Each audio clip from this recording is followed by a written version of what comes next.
Hello and welcome to our channel Marstream, your public performance broadcast platform. Please make sure to like this video and subscribe to our channel. You can also donate to our tip jar and support the arts and artists of Marstream by clicking the link below in the description. Check out our website, themarsh.org, for all upcoming live performances. Now, enjoy the show. Good evening, everyone. I'm Gail Shickley. Welcome to Solo Arts Heal.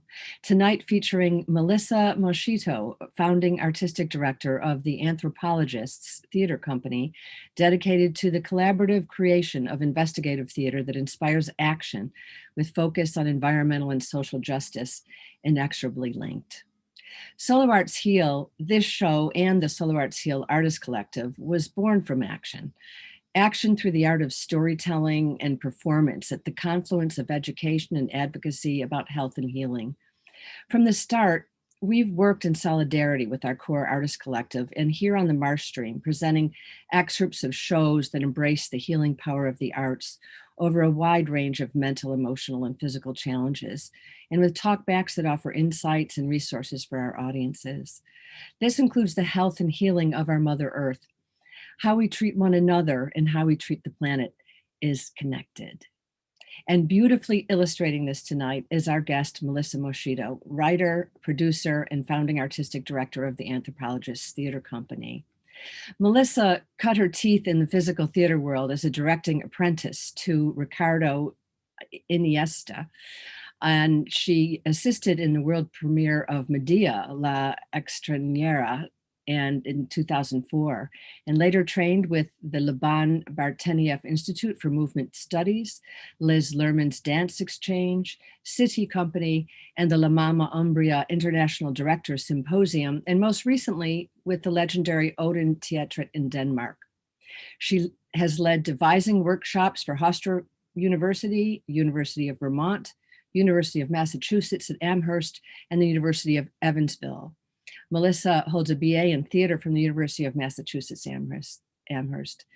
Favorite directing projects include a barn play by Lizzie Donahue for the Up Theater Company and Daddy's Black and Jewish by performance artist Lian Amaris for the Nuyorican Poets Cafe.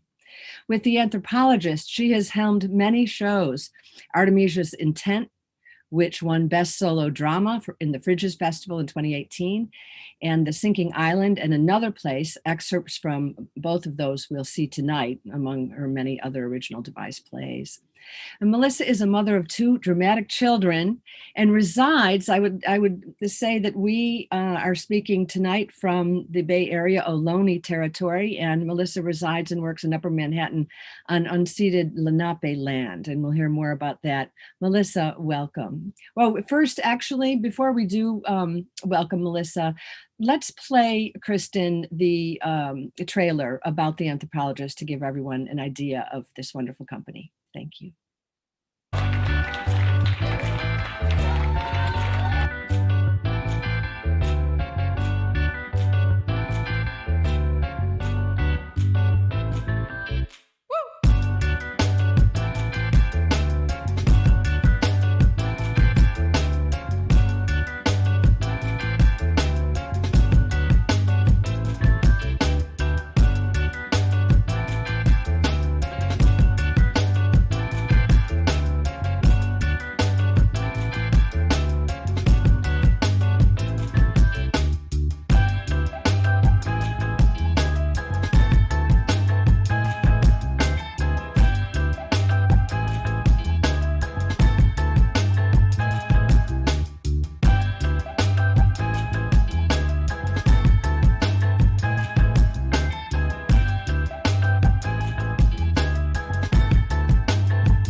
Wonderful. And now let's welcome Melissa.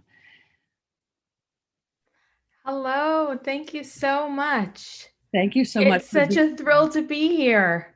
Also, I just realized that our promo had a little extra promo at the end, which was an event that we did last week, which everyone can check out on YouTube, where we were speaking with women candidates for public office, because New York City, where I am, we're about to have a big election. But anyway, I'm so thrilled Thank you so much for welcoming me and my company to your world.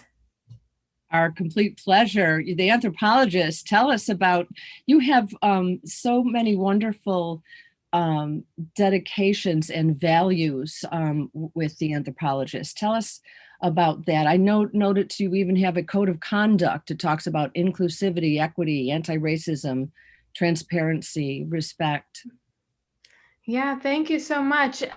So as you saw in the video, we just turned 13, and when I founded the company 13 years ago, it was with primarily a group of women artists who, like me, were looking for something more in New York City and in the theater community, and really wanted to create a space that was safe and welcoming of more complex stories of women, centering women's voices and unheard voices. And that necessitates a different kind of environment for creativity, right? A lot more sensitivities and caretaking, and especially over the past several years, we've been focused on, how can we expand our community even more, whose voices aren't in the room, whose voices aren't being included. And I will share that this past year in particular, while we continued to create during the pandemic, we also used our time to really take a look at how we make our theater and to better articulate that. And part of that was really unapologetically putting those values out there and making it very clear to all the people we work with that we value them and their artistry, and we hold high standards for how we make our art. That's beautiful. It's so important in terms of, I think, the structure of a company and working together as you do, asking provocative questions about society, science, history, and humanity, and the storytelling that you do through movement, dance, and research, and as you say, rigorous dramaturgy. So, yes. Yeah, I love dramaturgs. I have so much admiration in my heart for them. And we have been fortunate to have 2 resident dramaturgs over these past 13 years. And we're now at a new turning point where we'll be looking for a new creative partner in that sense. But I just find that critical. It's such a beautiful bridge for us between artist and audience, and is just absolutely imperative in our work. Before I tell you a little bit more about the Anthropologists and we jump into the videos, it's such a thrill to be able to be on a program like this, and connecting with audiences not only in California or New York City, but around the world. And it is also part of our practice to acknowledge the land that we're on, which you already began to do, so thank you.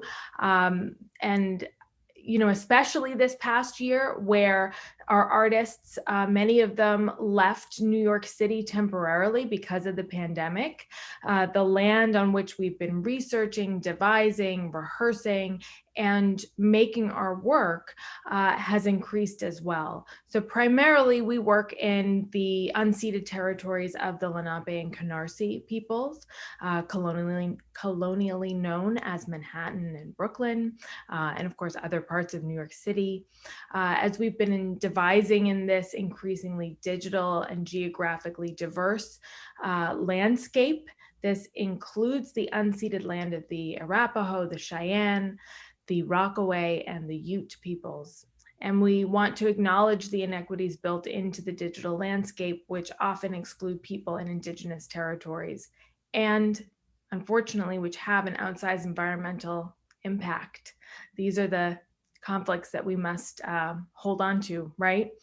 absolutely. So our gratitude to Adrian, I want to acknowledge Adrian Wong of Spiderweb for inspiring the digital land acknowledgement. And as a company that has always been looking for unheard voices and hidden stories, it is even more important than ever to be acknowledging the original inhabitants and stewards of our country and recognizing colonialism and the damage that's been wrought, but also our capacity for repair. Absolutely. As you said yourself, it says on your website, acknowledgement is a simple and powerful way of showing respect and a step toward correcting the stories and practices that erase Indigenous peoples' history and culture, and toward inviting and honoring the truth. So it's wonderful that you bring this up tonight. And I know it's a general practice now among conferences and arts organizations in honoring that, and also remembering the Me Too movement and remembering Black Lives Matter. We really work together for these issues. Environmental and social justice works together, and we all have to have a part in that. So absolutely. And with that, with the Anthropologists, a diverse organization, because you do address both environmental and social justice issues. And we're going to start tonight with Sinking Island. So if you could set that up for us, we get definitely. So something that you'll see throughout the course of this particular video, because it's going to take you from the inception of the project through to production, is that all of our work is based on a foundation of research and source material and physical artifacts, archives, and we're collecting all of that information. And that is also where a dramaturg is so important, but we do practice community dramaturgy where all of us are bringing research in and we're interacting with it in the rehearsal studio, bringing it to life, and then creating a performance based on that investigation. You use found materials, I understand, as well. Which has been so key to all of our climate change related plays in particular, because we, I think each of the shows has its own relationship with found materials, especially repurposed, recycled materials, trying to challenge ourselves to be as sustainable a company as possible. And that's true across all of our work, not just our climate change related pieces. It does help that we were born, a scrappy theater company in New York City with a small budget. So what's the saying? Necessity is the mother of invention. We also have phenomenal resources here in New York City in the form of materials for the arts. You and I were talking about, you have a similar org called Scraps, was that it? Yeah, so materials for the arts diverts I don't know how many tons of materials from landfills. It's incredible. It's a massive warehouse. I'm desperate for them to fully reopen post-pandemic because it really is a treasure trove of things that you can find there. And I can go through all the production photos and be like, oh yeah, that was from this trip that we went there. You could just make a show in that space. So for this Sinking Island in particular, a few things that I'd like for everyone to know before we have watched the video. This play was inspired by, among others, the Kiribati community in outside of Australia in the South Pacific. And they are living on islands that are sinking, that the water level is rising. It is no longer an occasional event. They are losing land and they've had to start migrating. So from there, we started collecting stories and testimonies of climate change refugees, which is a bit of a misnomer because technically people who are fleeing their countries because of climate change are not officially recognized as refugees. But we're collecting that testimony. We were also looking at sea level rise science and predictions. And the other piece to this puzzle was we started creating this in 2017, and myself and my co-collaborator, Mariah Frida, we both have young kids. And so we said we want to make a play and a theatrical experience that is family inclusive, that anyone of any age can be a part of and enjoy. So you'll see some kids in the rehearsal footage there and in the performance footage. And we challenged ourselves design-wise to be we wanted to use only found materials. I think we got really close. There were a couple specific things that we did need to purchase, but the majority of what you'll see is recycled, repurposed. Wonderful. I think in all of these shows, it's like, what do we think of as trash and how can we view it another way? Optimistic view. So let's take a look. Yeah, great.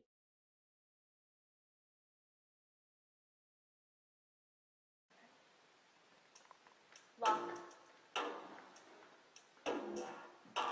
Pollute. Global. Annual. Annual. Annual.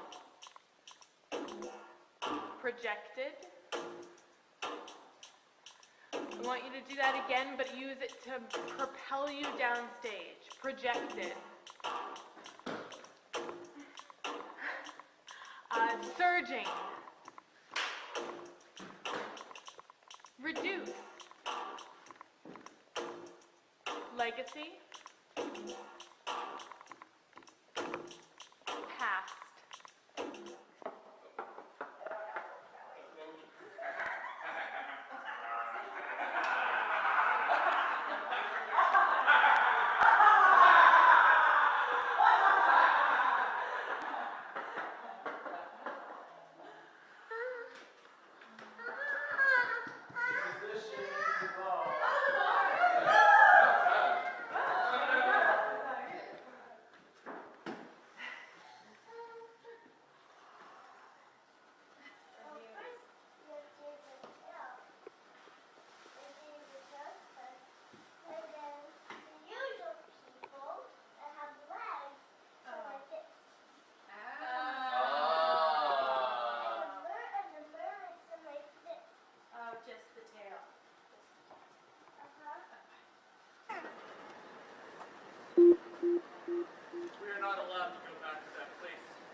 The government says it's at risk of flooding. There's another typhoon. We will have to find somewhere else and build another house there. I don't know. Rosalie Tanaka, Philippines, Mindanao Island.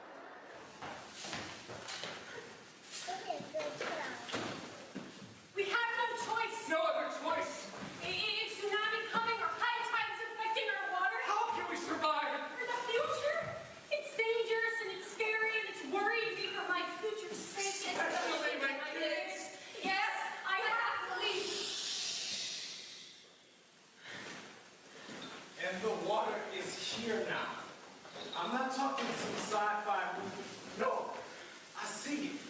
I live it. It's tangible. It's horrible. Sometimes the water actually smells. I remember it was a Friday afternoon, and it rained for like an hour. I have called the city and they said it's just the moon. I don't think it's the moon anymore. And by the time I came out of my garage, there was 3 feet of water, not inches. Feet. I was scared because I was looking out because our window was right there. And so you're so close you could see these huge waves coming at you. It may appear that God is not present here now, because we are losing the shoreline, the water level is rising, but God has protected this island up until now.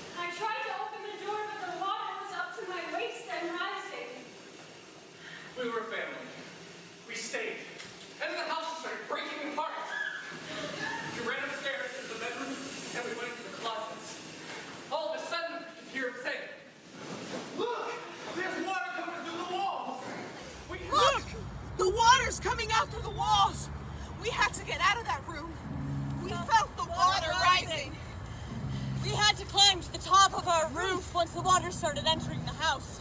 The power was up, it was pitch dark, and we were scared. We had to tie ourselves to each other because the winds were so strong. We were up on that roof for 8 hours before we were rescued. Do you like my tail? I do. It's so beautiful. I have one too. It's a super fast racing tail. Look how fast I can go. Ooh.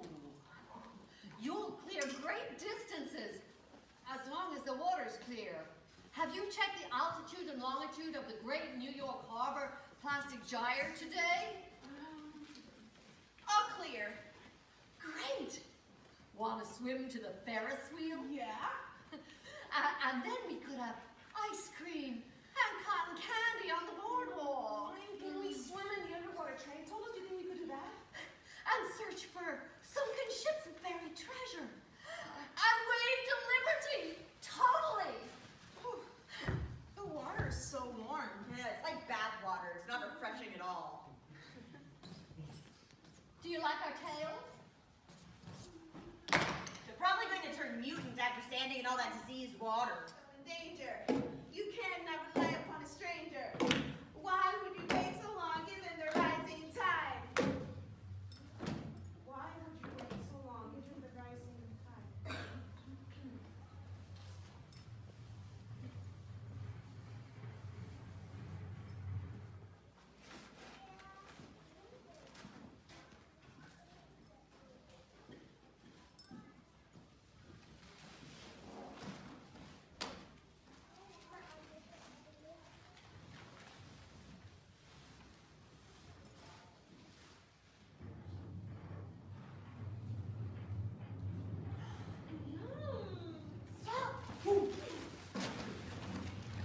Come on, let's go. Why? The water isn't here yet. We still have time. I'm thirsty. You don't know where we're going. I said let's go. Come on. Rule number 1, don't go standing in standing water. Rule number 2, don't go relying on strangers. Come on, Eddie. Wait. We don't know who that is. But we could.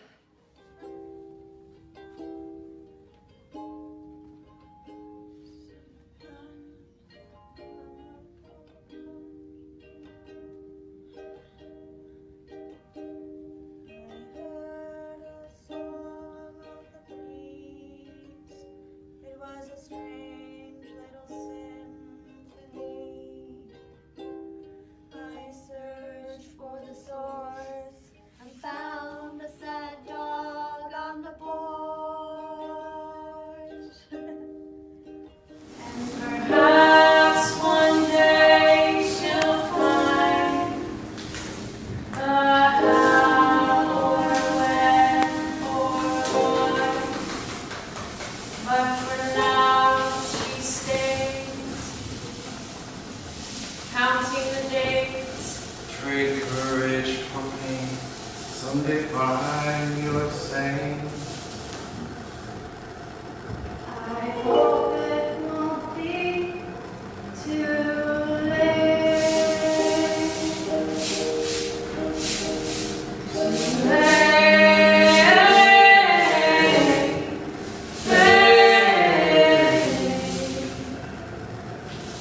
I hope it won't be too late.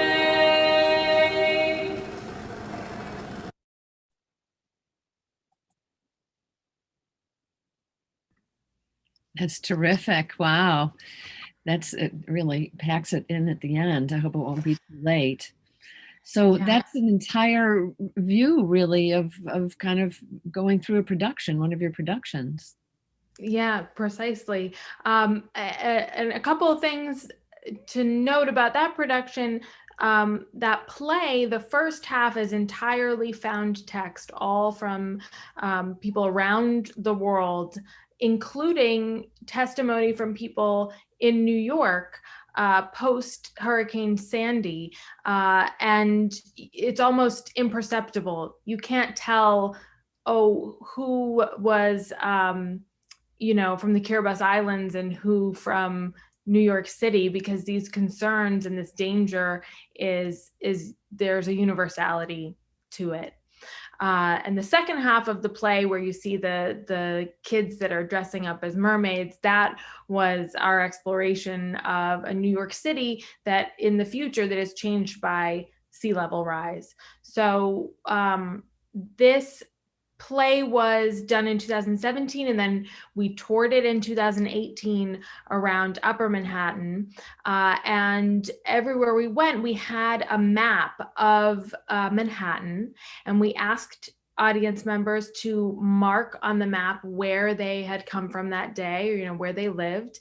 And then we had an overlay that we put over it that showed the projected sea level rise, so they could see whether or not, or, you know, how seriously their neighborhood would be affected by rising waters. And there were a lot of surprises in the audience, even up in Washington Heights, which is typically viewed as, you know, really high above sea level. We are still vulnerable. And I think that, you know, that's something we really wanted to get across, that everyone, not just those people who are in those really vulnerable places, but we're all going to be affected by climate change, and sort of how to begin that dialogue. We foolishly thought we were making this play for the kids, but we really were making it for their grown-ups. You know, we're the people who have to make the big changes now. Otherwise, there are going to be too many sacrifices going forward. Absolutely. We all need to have a part in it. And luckily, the Sunrise Movement is with us, and they really are all over us. It's wonderful, the good work that the youth movement is doing all over the world. And with Greta Thunberg and the Sunrise Movement here in the States, I know there's about 400, I think, different chapters of the Sunrise Movement, and I think in every state now. So I'm just so happy to see that, you know, your group in working with kids, and that we know that the youth movement is definitely on the page for climate change and the things that we need to do. And sea level rise is a very real thing. I mean, I was just saying to a friend yesterday, if you've never been to Key West, better go. And you can look and see overlays online and what projected sea level rise will be, but certainly, yeah, we did use an app. Are very frightening to think of what's happening there. You reminded me that we used an app, and I can't remember the name of it, but it allowed you to, it was a virtual reality app on our phones during the rehearsal process, where it would connect to your GPS and show you whether or not, or how much you would be underwater. So there are certainly maps that you can look at that, you know, I forget the name of the view, where you're just seeing like the overlay of like, okay, the water will be this high according to this color. But the app, you were holding it up on your phone and you could see the water level like up here. So that was really meaningful for us in trying to think about like, okay, how can we make that really a tactile part of the viewing experience. And that show was interesting too, because we got to tour it, and we specifically went in 2018 to non-theater locations. So we were in a temple community room. We were in a community aging center. And one of those last clips, we were right there on the East River. So we really tried to bring this show to different landscapes and to different people who might otherwise not have access to it. And did people respond? Were people pretty aware of the dangers of sea level rise? Or I think people were definitely, so there was a lot of surprise. I think some people were aware, especially when we were in Lower Manhattan, because I think there's just more awareness just in general about sea level rise in that part of the city, especially post Sandy. Whereas up in Washington Heights, where I am, it wasn't as top of mind. But people are learning and realizing this is real and we're all affected. I know we have several more clips, so I want to make sure we get everything in. Yeah. This next one was the first class show that you did in 2011. Tell us about that. I think we were going to show it and have you talk over the. Exactly. Yeah, we can play that so you can see it, and then if you're super intrigued, This is the next one. Yes. Yep. This play, I'll just give a little bit of a setup and we can talk through it. It was inspired by, there were two seeds that were planted. One was a beautiful song called Another World by Antony and the Johnsons, who's now known as Anoni. And it's just a gorgeous, devastating song lamenting the loss really of so much of our natural habitat and our planet. And the other was an episode of Radiolab where the physicist Brian Greene proposed that you could, in theory, create a black hole out of very little material and use that to create a new universe. The name of the podcast episode was Do It Yourself Universe. Now, is it possible? Is it possible? Sure. Is it probable? I don't know. But we loved that idea of someone, manifesting something huge in their very own kitchen. And so that is the idea that we took to run with it. And as you watch the clip, note that set was almost entirely made out of recycled materials. Our scenic designer was unbelievable, collecting cardboard from local grocers and turning it into a really magical set. And we used Christmas lights that we borrowed, or twinkle lights that we borrowed from everybody, discarded nut canisters, soda and beer cans, and all kinds of underused plastic items to create that. Let's take a look, and you can tell us more as we're watching. Yeah. Some of the visuals are just so wonderful here, and you have 3 characters that also are introduced, I know. Yeah, so in this play, we're following Cassandra. As we see here, she is our physicist, very concerned about the state of the planet, and that it doesn't seem like human beings are going to be capable of making changes. And so she gets this idea, like, I'm going to build my very own universe in my home. And that's what she sets out to do. But when she does that, she inadvertently welcomes 3 other people into her life that you'll see them appear in a moment. So here's Cassandra working and calculating, and she accidentally invites in Christopher Columbus, John D. Rockefeller, and Rosie the Riveter, who may also be her grandmother. And these are these 3 people who are kind of pivotal in this idea of exploration and, what is the legacy we want to leave behind. And along the way, Cassandra meets Clover, who we see here. And Clover is an earthly woman who runs her own restaurant, vegetarian/vegan, and Cassandra has to make this decision. Do I follow this dream of trying to make this new universe and go off and explore something new and escape all of the problems here, or do I decide to stay?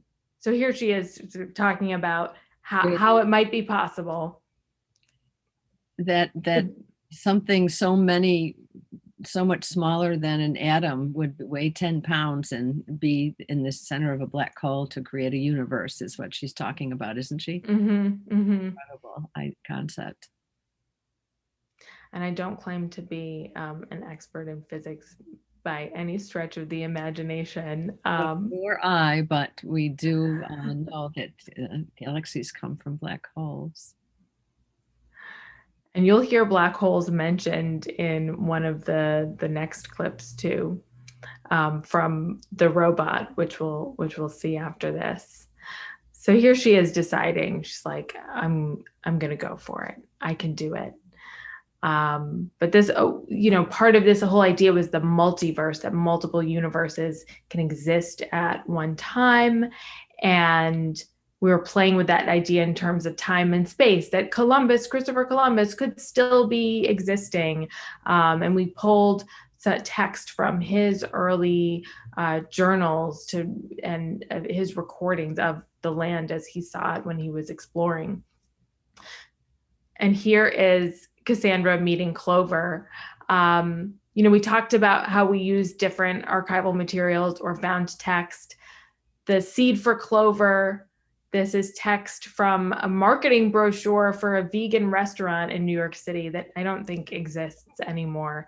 But we were also just trying to riff on, all this language around what is good for the planet. But really, who is it good for? Is it good for marketing, or is it actually good for vulnerable people who their land could be better used to be growing vegetables versus feeding cattle? Look to the land. All of civilization rests on 6 inches of topsoil. And throughout this production and all of our eco plays, we challenged the creative team to be making eco pledges. Because one of the provocations here was, are human beings capable of change? Are we going to be able to adapt our behavior? So we each had made a promise of something to do more eco-friendly. So here we have Cassandra faced with this terrible decision. Does she go off into unknown lands, or does she stay with Clover and fight for a greener, more humane planet? Fight the good fight. That's what we're here for. That's wonderful. Well, that's what the anthropologists are doing. So that's fantastic. We're trying. And thank you for letting me revisit that show, which it's hard to believe we created that 10 years ago. And funnily enough, I was having memories of at that period of time for me was even deciding that we had a lot of conversations in the creation of that play about whether or not to have children and what are the impact of children on climate change, right? I did decide to have children, but I committed to raising them as eco warriors. Hence this Sinking Island and other initiatives. I'm sure they're being very inspired by all the work that you do. That's great. And it was nice to see kids in your production. Yeah, that's very important. Yeah.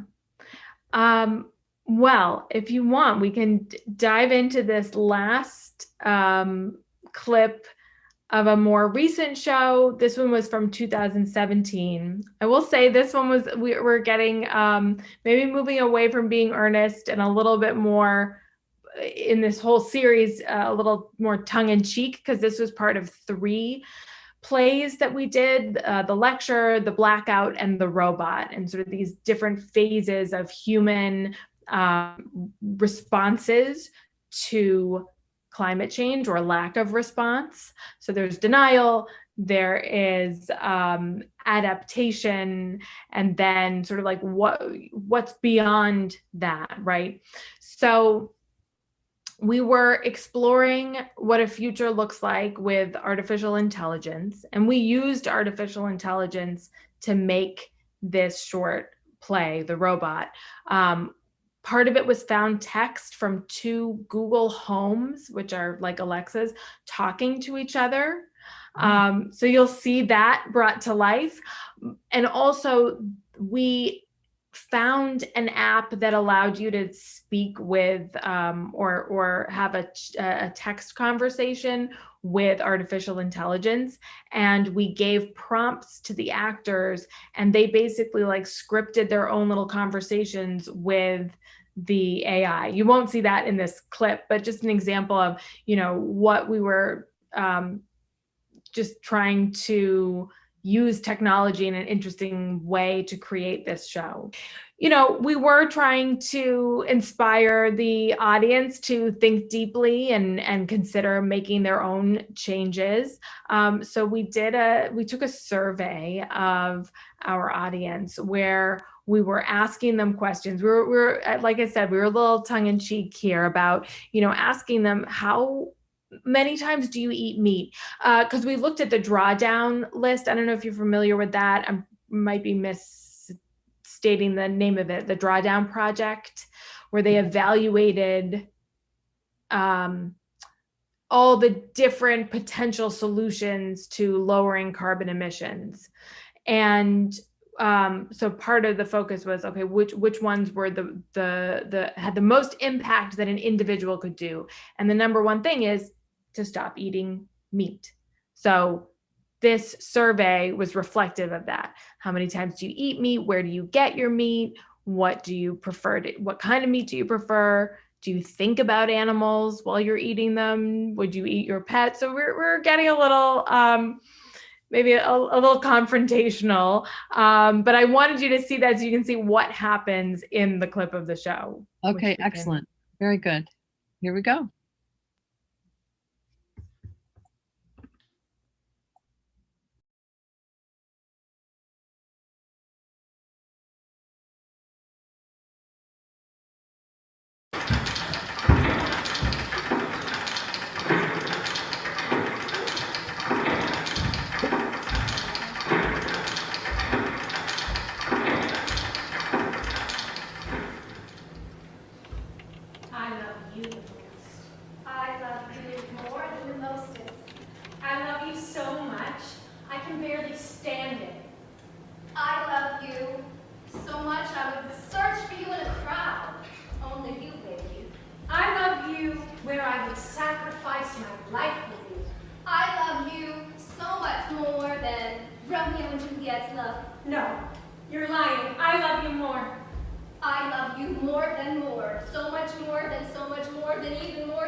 Another 0.3 degrees.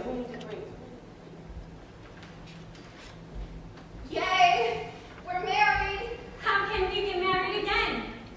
But we just got married. I want a divorce. Why? Where are you going? To the ends of the universe? Create a black hole under the universe? Dodge a black hole. Create a black hole behind you.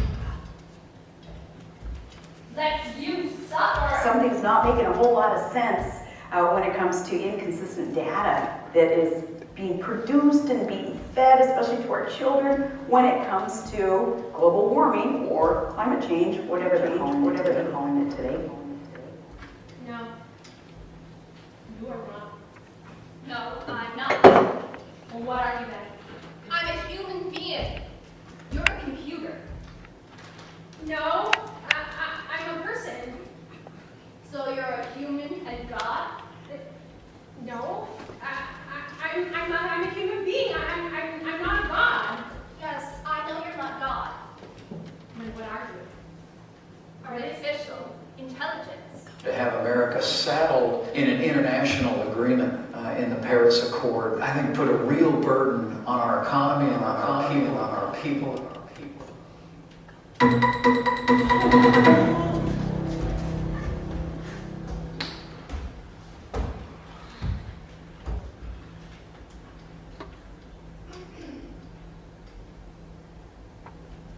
Do you eat meat?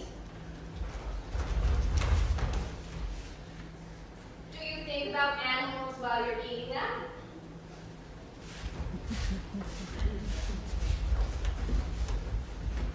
Would you ever eat your pet?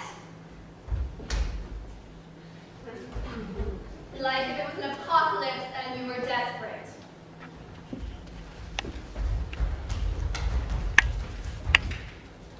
Do you fantasize about eating meat?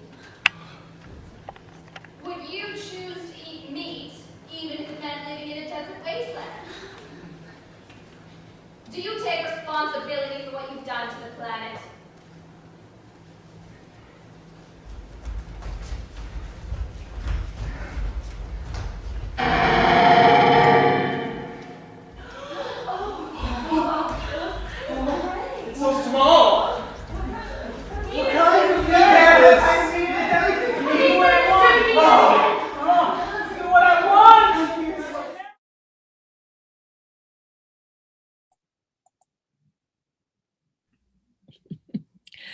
I love the Got our one black guy who hole. goes to eat his pet and goes back. You need a little comic relief in there. This is true. Very important when you're talking about these subjects, to have that levity, because there's a lot of dark material that we have to deal with when we're looking at climate change, isn't there? It's very true. It's very true. And for us, we're always looking for, what's that achievable? And it's kind of like weight training, right? You like get to a certain level, a certain amount of weight that you can lift, and then you challenge yourself for a little more. And we need to keep doing that with these issues, in all facets, how we produce our work, how we live our lives. Do you have talkbacks with audiences afterwards, or do you have materials that you hand out? How do you do this? We do it in a variety of ways. We love having post-show events and do those as much as we can. A lot of times in a festival setting when we're doing our work, we don't always have that luxury. So we'll do like lobby installations where the audience can sort of view a large-scale living program, if you will, providing links to organizations that they can learn more about. We, when possible, will partner with organizations to highlight their work, and nonprofits that are that their mission overlaps with the work that we're doing. Certainly for this Sinking Island, we had some really beautiful post-show events with families, either conversations born out of the show and talking about the map, or Tiffany McHugh, who is our creative partner for programs and partnerships, did a beautiful interactive theater workshop with the kids after one of those shows, and basically the idea being, let's act out, what we can do in our own life to start making those small changes in our neighborhood. Absolutely. And speaking of organizations that are helping, the Marsh Theater is among them. And I just want to remind our audience of the tip jar, because the Marsh definitely does programming that benefits all the communities that we serve. And I certainly hope that you will remember us in a tip, because the Marsh could really use your support at this time without having any actual ticket sales, but doing daily good work here on this platform, including this show every Wednesday, Solo Arts Heal. It's incredible how much programming is on the Marsh stream. I am in awe. Well, a great platform, so much on it. So I'm so glad you're a part of it now, Melissa. Thank you. And now let's see. We don't, the time does fly by so quickly, and there was another clip we still want to see. And speaking of this clip, you were celebrating 13 years, and you recently had a show, No Pants in Tucson. Is that the title? Yeah, that is actually the show that we are currently working on. It is that, without giving it all away, maybe we want to take a look at this clip. Sure. Yeah, so we started working on this in 2018. We're hoping to premiere it this fall live and in person.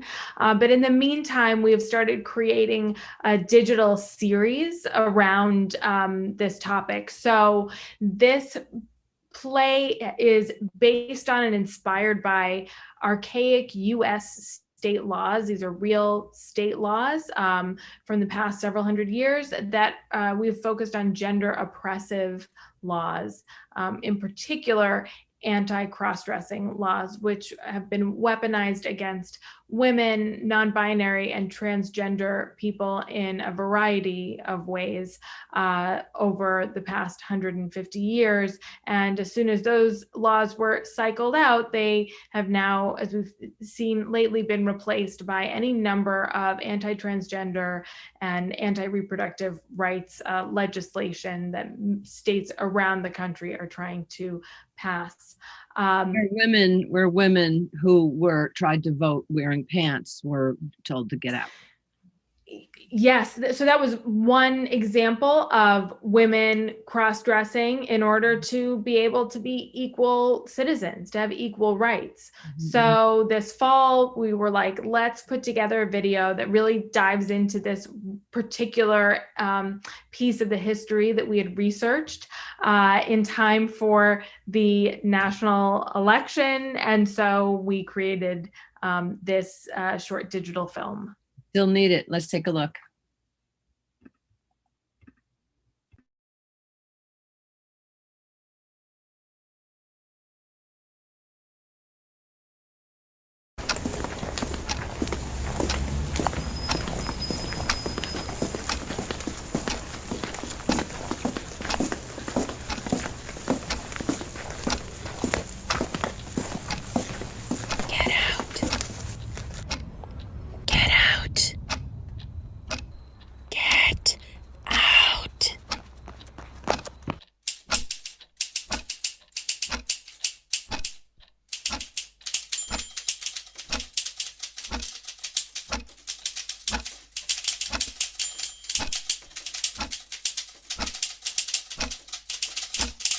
You told us to get out, but we wouldn't. I walked up to the ballot box and was about to cast my ballot when the inspector put his hand over the box and told me to get out. I protested. I told him I had just as much right to vote as he did. You told us to get out, but we wouldn't. You told us to get out, but we wouldn't. You told us to get out, but we wouldn't. Lifting as we climb, onward and upward we go, struggling and striving and hoping that the buds and blossoms of our desires will burst into glorious fruition ere long. We knock at the bar of justice, asking an equal chance.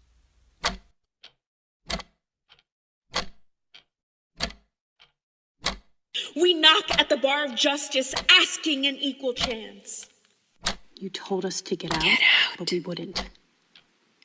Get out. You told us to get out, but we wouldn't. Get out.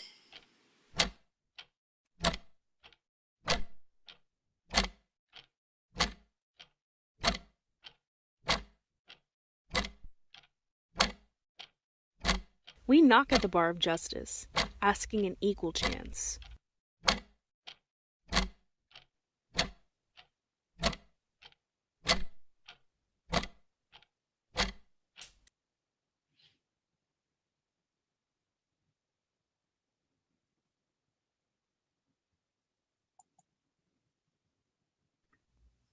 I can't believe we fit it all in. You know, I will just say, I think that we've talked about how climate change and social justice and racial justice, climate justice, it's all linked forever, right? And I will just say, I think that the part of the solution to fighting climate change is having more women in public office, and equal representation in our public and political landscape, right? And women and people of color, absolutely. Absolutely. And so that is one of the missions behind the action piece of No Pants in Tucson. So thank you for sharing. She tried to vote in pants, and on our website, you can find the digital sleeve of that show where you can find all kinds of different content that's been created by our artists, inspired by people that we've discovered in our research process for that show. That's so great, Melissa. Well, I really applaud the good work you're doing. Thanks for showing all these great clips. And thank you for inviting us. It's our pleasure. And let's see, Kristen says, thank you for your passion and activism. To learn about the next production premiering in the fall, she's put in your website there. And I think we've also posted your Facebook and Instagram and Twitter, but certainly there's a lot to see on the Anthropologist website. So do go to that and And with that, Melissa, it's time to close. So I just want to say a very special thank you, Melissa Moschitto and the Anthropologists, for your inspiring good work, engaging artists, and inspiring action for environmental and social justice. Audience can look for more at theanthropologist.org and, as always, on the Marshstream YouTube platform at themarsh.org.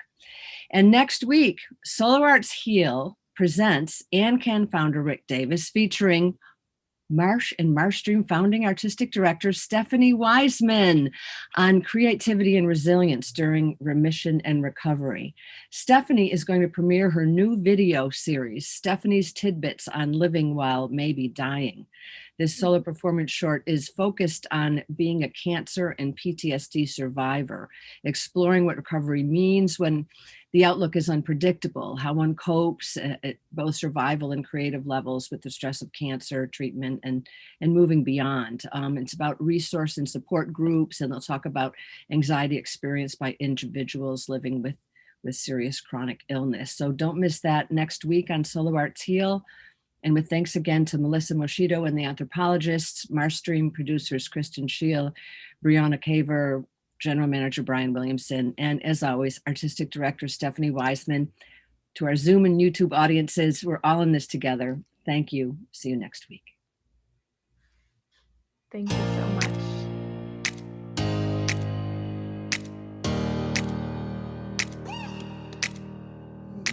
How do I describe my journey with your mother, who takes care of you, who takes you to the doctor when you're sick? Your mother.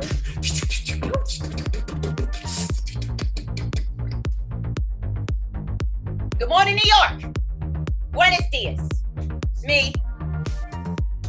What's up? We went out for lunch at a sushi place where she tried sushi for the first time and she liked it. I see that change can happen. I know things can shift and change for good.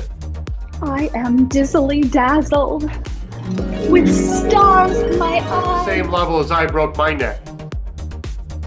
But he's not getting the same return of function I am. And I don't want any of your smart aleck sex talk that I usually get when I get. This is beyond the marsh because what you're doing is planting beautiful seeds for artists to grow.